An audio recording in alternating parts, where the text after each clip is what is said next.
문재인 대통령이 야당의 반발에도 불구하고 김상조 한성대 교수를 어제 공정거래위원장에 임명했습니다. 그만큼 재벌 개혁을 포함한 공정한 시장 질서 확립이 시급하다는 정부의 의지를 반영한 것으로 보입니다. 김 위원장은 오늘 정부 세종청사에서 취임식을 진행했는데요. 과연 김상조 위원장이 이끄는 공정위는 어떤 모습일지 김혜영 기자와 이야기 나눠보겠습니다. 안녕하세요. 김상조 공정거래위원장이 오늘 취임식을 갖고 공식 업무에 돌입했다고요? 네, 맞습니다. 재벌 저격수로 불리는 김상조의 공정거래위원회가 드디어 닷을 올렸습니다. 오늘 세종청사에서 취임식을 가졌는데요. 이 자리에서 김 위원장은 의뢰 눈물을 닦아주겠다며 자신의 포부를 드러냈습니다. 공정한 시장 경제 질서의 확립이 공정위의 시대적 책임임을 다시 한번 강조했는데요. 우리 사회가 공정위에 요구하는 것은 경제사회적 약자를 보호해달라는 것이라며 의를 위한 정책에 중점을 두겠다는 겁니다. 또 재벌개혁에 대해선 예측 가능하게 할 것이라며 몰아치듯 하지는 않겠다고도 말했습니다. 김 위원장은 그러면서 현행법 내에서 기업 집단국 신설과 과징금 규정 강화 등 공정위 자체에 노력을 하겠지만 이것만으로는 한계가 있다며 국회와의 공조를 다시 한번 다짐했습니다. 네, 그런데 이번 김 위원장의 취임을 두고 야당이 강력하게 반발하고 있다고요? 네, 맞습니다. 이 김 위원장의 임명을 두고 이 전국이 굉장히 혼란스러운 상황입니다. 얼어붙고 있는 모습인데요. 사실 그동안 야권에서는 김 위원장의 도덕성을 문제로 들면서 인사청문 보고서 채택을 거부해 왔습니다. 이를 놓고 임명과 관련해 진통이 상당했는데요. 그러나 문재인 대통령이 야권의 반발을 무릅쓰고 김상조 공정거래위원장 임명이라는 승부수를 던진 겁니다. 지난 5월 17일 후보자로 지명된 지 38일 만이죠. 새 정부는 출발을 더는 지체할 수 없다라는 명분이지만 야권의 반발이 상당합니다. 추경안 처리뿐 아니라 앞으로 줄줄이 있을 고위공직자 인사청문회에도 영향을 미칠 수밖에 없는 사안인데요.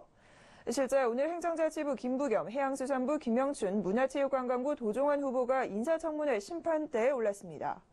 그러나 오전 자유한국당이 불참하면서 인사청문회가 파행을 빚기도 했습니다. 다행히 자유한국당이 일단 이날 청문회에는 복귀를 하면서 오후에 인사청문회가 재개는 됐습니다. 더 큰 문제는 오늘로 국회 보고서 채택 마지막 날인 강경화 외교장관 후보자의 임명 여부입니다. 야삼당은 지명 철회까지 요구하고 있지만 청와대로서는 외교장관 임명을 마냥 늦추기는 어렵다는 분위기입니다. 추경과 나훈 청문회 등 국회 일정을 놓고 여야 대치가 극한으로 치달을 가능성이 상당히 보입니다. 네. 김상조 체제 공정거래위원회가 공식 출범하면서 경제검찰 공정의 칼날이 어디로 향할지 관심이 상당한데요. 네. 아무래도 재벌개혁과 관련된 부분이 핵심이겠죠? 네, 그럴 수밖에 없을 것으로 보입니다. 이 재벌개혁이 핵심인데요. 김 위원장은 그간 재벌개혁과 관련해 일관되게 개혁을 이뤄내야 한다라고 주장해왔습니다. 김 위원장이 내정자 시절부터 4대 그룹의 불공정 행위에 대해 엄정하게 법을 집행하겠다고 공언해왔습니다. 재계에서는 이에 따른 긴장감이 역력합니다.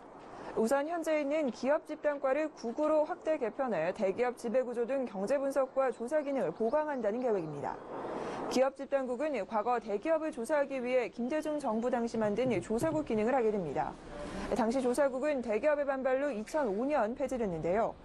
이른바 대기업의 저승사자라 불리는 조사국이 부활한 셈입니다. 또 대기업 일감 몰아주기에 대한 족쇄도 더욱 단단해질 것으로 보입니다. 일감 몰아주기는 총수일가가 지분을 보유한 계열사에 일방적으로 여타 계열사가 납품 물량을 몰아주는 것을 뜻합니다. 즉 총수일가의 주머니를 채우는 불공정한 행위입니다. 현재 일감 몰아주기 제재 대상인 상장사의 총수일가 지분율 요건을 따져보면 30%입니다. 이를 20%까지 낮추겠다는 건데 이렇게 기준이 확대되면 현대글로비스 등 총수일가 지분이 20%대인 상장사들도 규제 대상에 오르게 됩니다. 실제 김 위원장은 일감 몰아주기는 부당한 부의 축적과 편법적 경영 승계로 이어지고 중소기업과 소상공인의 사업 영역도 침범하고 있다고 목소리를 높이고 있습니다. 즉 기업의 성장 생태계를 무너뜨리고 양극화를 심화시키는 결과를 초래한다는 판단입니다. 네, 일찍이 김 위원장은 재벌 기업에 대한 개혁과 함께 골목 상권에 대한 개혁 의지도 강하게 내비친 바 있는데요. 네. 그만큼 관련 규제 강화가 급물살을 탈 전망이죠. 네, 맞습니다. 이 재벌 개혁과 함께 또 다른 현안이 골목 상권 등 경제와 사회적 약자에 대한 보호 정책입니다. 김 위원장은 취임 초기 대형 유통업체와 가맹본부의 갑질 문제 등 골목 상권 문제 해결에도 집중한다는 방침입니다. 이 프랜차이즈 공화국이라고 불리는 우리나라에서 본사와 가맹점주 사이에 갈등의 골이 깊은 게 사실이죠. 이에 따라 가맹 대리점이나 하도급 거래에 대한 관리 감독을 강화한다는 계획입니다. 이에 유통업계도 굉장히 긴장하고 있는데요. 공정위는 가맹점에 대한 본사의 보복 금지 규정을 마련하고 광역지방자치단체와 협업으로 본사 로열티 산정의 근거가 되는 구매 필수물품 실태 조사도 벌이기로 했습니다. 또 가맹점 사업자 단체를 쉽게 설립할 수 있도록 신고제를 도입하는 안도 추진할 계획입니다.